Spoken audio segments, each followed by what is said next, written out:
오늘은 시편 33편 1절에서부터 22절까지의 말씀을 가지고 인생의 목적이 무엇입니까? 라는 제목으로 함께 말씀을 나누어 보려고 합니다. 어떤 부인이 있었습니다. 남편은 착했지만 그녀의 기대를 충족시키지는 못했습니다. 그 부인은 남편에 대한 존경심이 들지 않으니까 남편을 비난할 때가 많았습니다. 그러다가 뒤늦게 이제 교회를 다니고 말씀을 듣게 되면서부터 이 남편에 대한 그 습관적인 비난을 멈추기 시작했고, 지난날 자신의 행동에 대해 후회를 하게 되었습니다. 그러면서 혼자 드는 생각이, 내가 하나님만 해줄 수 있는 일을 가지고 남편에게 너무 지나치게 기대를 했구나. 어리석었던 지난 세월을 되돌릴 수 있다면 얼마나 좋을까? 라고 생각을 하게 되었다고 합니다. 누구든지 사람을 바라보게 되면 인생의 목적을 잃고 방황하게 되고 가정과 자녀도 흔들리게 됩니다. 그때 우리는 그토록 기대하던 삶의 그 무언가로부터는 아무것도 얻을 게 없고 삶이 나에게 뭔가를 해줄 수 없다는 것을 깨닫게 되는 그 순간, 그 마음의 공허함과 외로움도 찾아오게 되는 것을 경험하게 됩니다. 그러나 역설적으로 말하면 그때가 바로 하나님께 더욱 기대고 하나님만 바라볼 수 있는 기회가 된다는 것입니다. 우리가 살다 보면 무언가를 잃을 때도 있습니다. 그때 너무 낙심하지 마십시오. 때로 잘못된 선택으로 돈을 크게 잃어도 정신만은 잃어서는 안 됩니다. 돈을 잃는 것은 어떻게 보면 최소한의 것을 잃는 것이지만, 그로 인해 하나님을 만나 인생의 목적을 찾게 된다면 위기는 기회가 되고 잃은 것 이상으로 넘치도록 다시 찾게 되기 때문입니다. 인생의 목적은 성공이 아닙니다. 착한 일을 하는 것도 아닙니다. 인생의 목적은 하나님의 뜻을 행하는 것입니다. 만일 우리가 하나님의 뜻 안에 있다면 실패도 진짜 실패가 아닙니다. 그 실패를 통해 진짜 성공이 이루어질 때도 많습니다.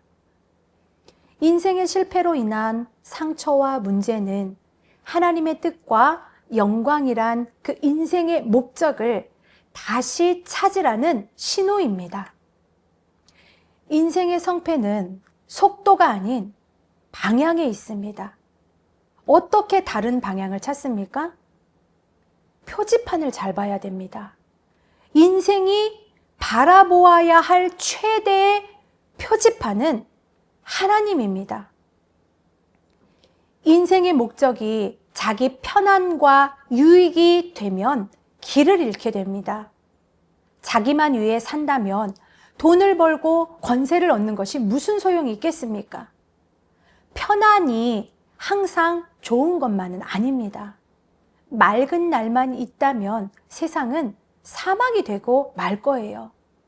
인생도 좋은 날만 있다면 영혼이 메마르게 되고 지루하게 됩니다. 그래서 자극적인 것을 찾다가 미혹될 때도 많습니다. 중요한 것은 편안이 아닌 평안입니다. 우리가 어떻게 평안을 얻습니까? 자기를 극복하고 남을 위해 편안을 희생할 줄 알아야 편안도 주어지고 시야도 커지고 지경도 넓혀집니다. 자기에게 집착하지 말고 하나님의 크신 뜻 안에서 자기를 바라보아야 합니다. 여러분, 회개가 무엇입니까? 회개? 죄에서 돌아서는 것만이 회개가 아닙니다. 자기를 돌아보고 인생의 참된 목적을 깨닫고 하나님의 뜻을 따라 자신이 그 무엇을 추구하고 살아야 할지를 깨닫는 것도 회개입니다. 오늘 우리는 본문에 나오는 그 시편 기자의 노래를 통해서 인생의 목적이자 최고로 추구해야 할 가치가 무엇인지를 살펴보고자 합니다. 첫째, 하나님을 즐거워하는 것입니다. 우리 본문 1절 말씀 함께 보겠습니다. 너희 의인들아 여호와를 즐거워하라. 찬송은 정직한 자들이 마땅히 할 바로다. 자, 이 구절에서 여호와를 즐거워하라는 이 말은 하나님 안에서 기뻐해라. 세상 즐거움보다 하나님 안에서 즐거움을 추구해라 라는 그런 말입니다. 세상 즐거움이라는 이 마귀의 제일 강력한 무기를 물리칠 수 있는 최고의 영적인 무기는 바로 하나님으로 인해서 즐거워하는 것입니다. 예배를 드리는 것도 즐겁고 행복해야 되고, 하나님께 드리는 예물이나 시간이나 봉사나 섬김도 즐겁고 기뻐야 하고, 또 하나님의 몸된 교회에 거하고 기도하고 말씀 보고 교제하는 것 또한 즐거워야 됩니다. 하나님과 이 관련된 모든 것들이 하나님 때문에, 하나님의 기쁨이 내 기쁨이기 때문에 그로 인해 즐거워하는 것입니다. 웨스트민스터 그 신앙 고백에 보면 이렇게 기록되어 있습니다. 그 사람의 제1 되는 목적이 무엇인 줄 아십니까? 이 하나님을 영화롭게 하며 영원토록 하나님과 더불어 즐거워하는 것이다 입니다. 우리가 즐거운 삶을 살기 위해서는 무엇보다도 하나님을 즐겁게 해야 됩니다.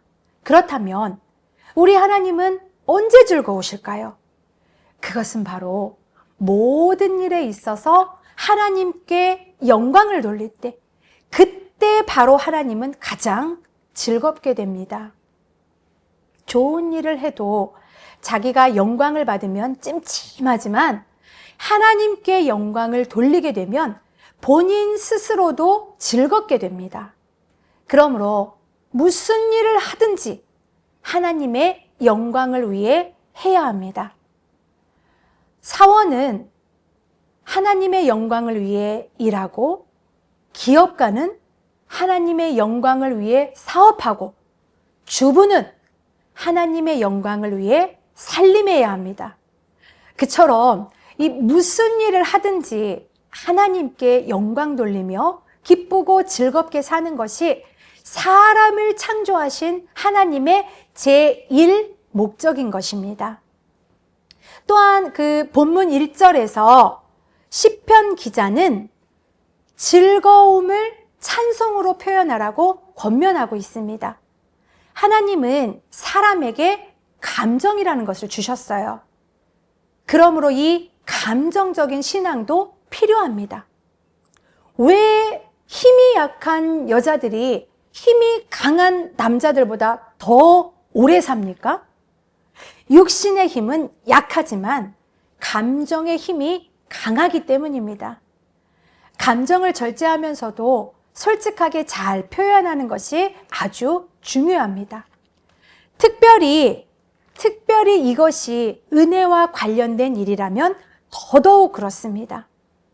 하나님이 내 마음을 만지시고 나를 만나 주실 때에 그 은혜로 인해 울 때는 울고, 웃을 때는 웃고, 즐거울 때는 즐거워하는 것이 중요합니다.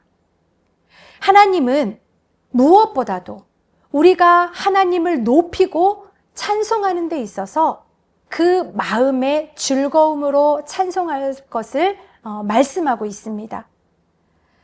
다음으로는 하나님께 감사하는 것입니다.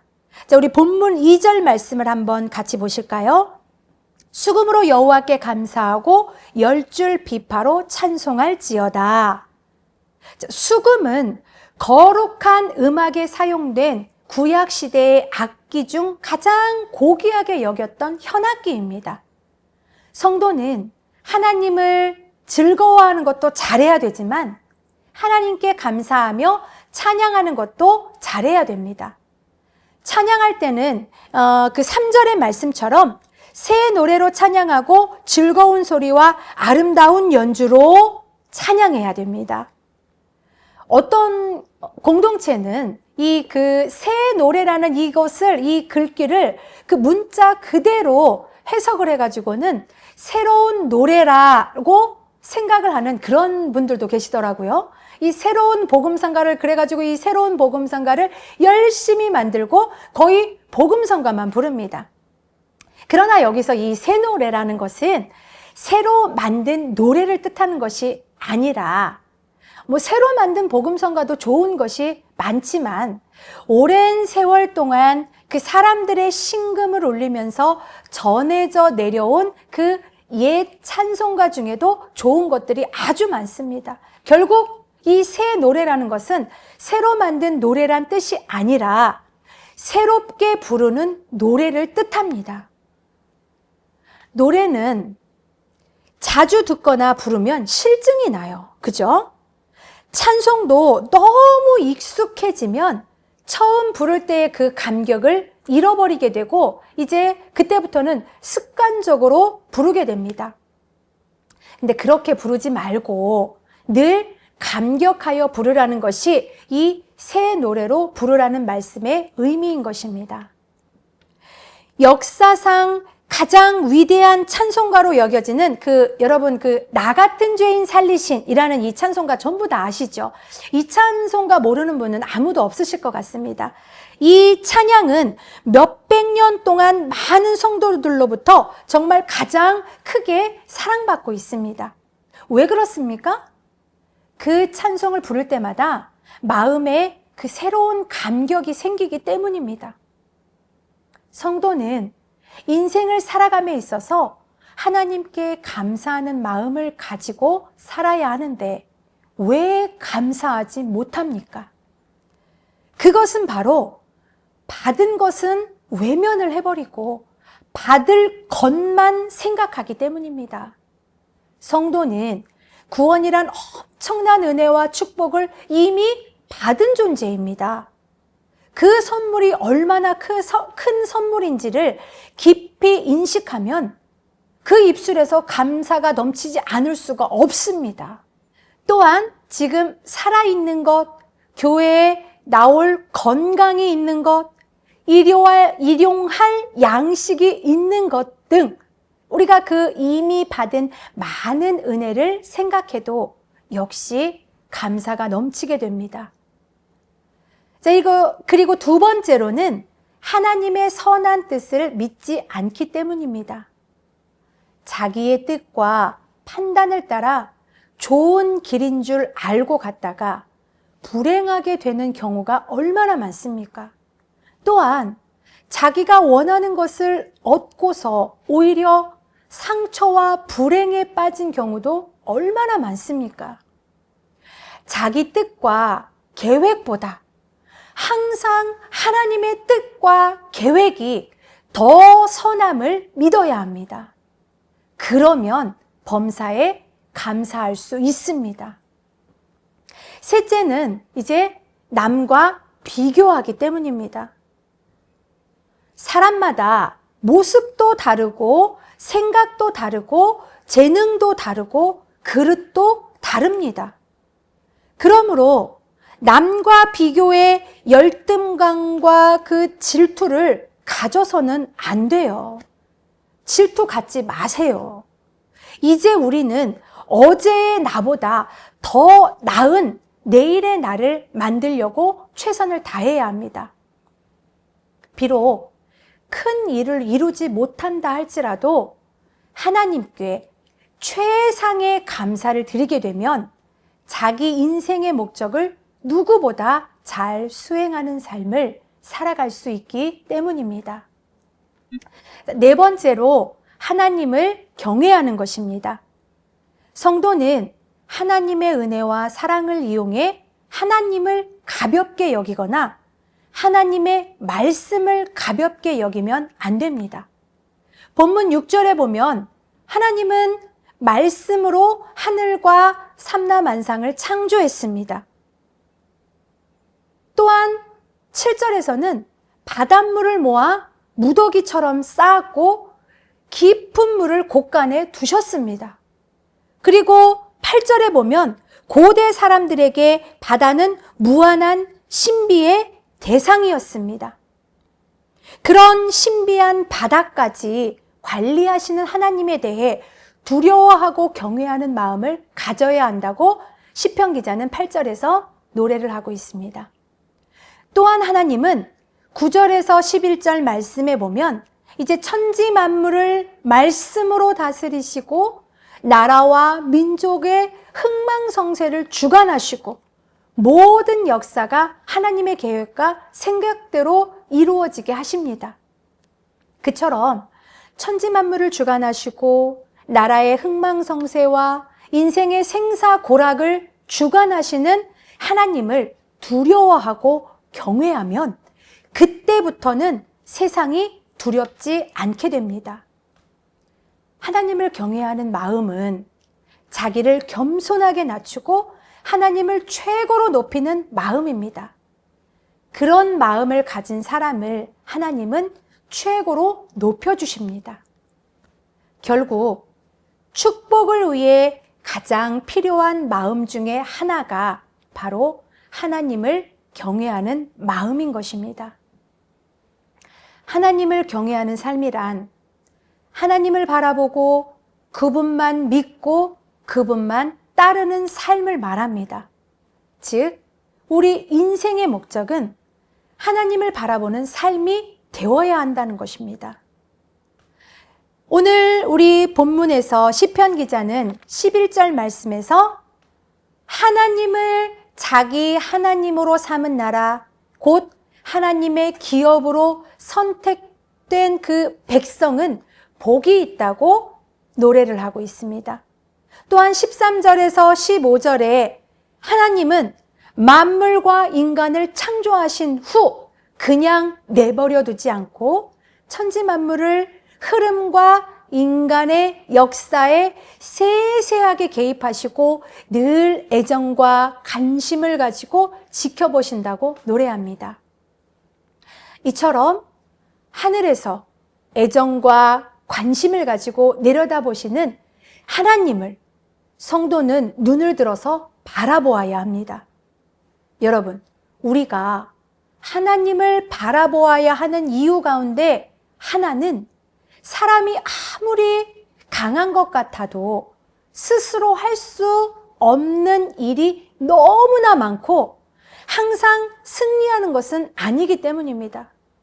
이처럼 사람은 스스로가 자기 힘으로는 자기를 온전히 구원할 수 없지만 하나님을 경외하고 하나님의 인자하심을 바라면 하나님이 돌봐주시기 때문에 어떤 어려운 상황도 이겨낼 수 있게 되는 것입니다. 그래서 시편 기자는 이제 본문 20절 말씀에서 도움과 방패가 되신 하나님을 바라보며 살겠다라고 다짐하는 것을 볼 수가 있습니다. 오늘 우리 또한 21절에서의 말씀처럼 하나님의 성호를 의지하겠다고 다짐하게 되면 마음의 행복과 희망이 가득 차게 되고 즐거움이 넘치게 됩니다. 하나님은 즐거운 마음과 넘치는 희망을 가지고 하나님을 바라보는 자에게 하나님의 인자하심을 베풀어 달라고 기도하면서 이제 시편 기자는 이 시를 끝냅니다. 즉, 하나님을 바라보면 영어로 3H, 즉 도움, help, 행복, happiness, 희망, hope, 이것을 얻는다고 노래한 것입니다. 이제 말씀을 마무리하려고 합니다. 여러분, 여러분의 인생의 목적은 무엇입니까? 사람은 누구든지 지금 그 자기 현실을 바라보면 내가 정말로 찬란한 꿈과 비전을 이룰 수 있을까? 라는 그런 탄식이 나올 때가 많습니다. 하지만 중요한 것은 지금도 자신을 향한 하나님의 찬란한 계획이 여전히 있다는 것입니다. 자기를 바라보면 시야가 좁아지고 인생의 목적을 잃지만 우리가 하나님을 바라보면 시야가 커지고 인생의 목적이 뚜렷해지게 됩니다. 살면서 늘 하나님만 바라보고 하나님의 선하신 뜻과 섭리에 집중하시기를 바랍니다. 살다 보면 때로는 어려운 일을 겪기도 하겠지만 그때에도 하나님만 바라보고 나아가게 된다면 하나님이 찬란한 꿈과 비전을 새롭게 해주시고 마침내 그 꿈과 비전을 이루어 주실 줄로 믿습니다. 인생의 목적은 성공이 아닙니다. 인생의 목적은 하나님의 뜻을 행하는 것입니다. 이 사실을 분명하게 기억하시고 하나님의 뜻을 행하시는 그러한 인생이 되시길 소망합니다. 함께 기도하겠습니다. 늘 살아서 역사하시는 주님의 은혜에 감사드립니다. 우리의 인생 속에서 방패가 되어주시는 주님을 믿고 의지하며 하나님의 선한 뜻을 이루어 나가는 복된 삶이 되게 하여 주시옵소서. 오늘도 이 하루를 허락하신 주님께 감사드리며 우리를 죄에서 구원해 주신 예수 그리스도의 이름으로 기도드립니다. 아멘.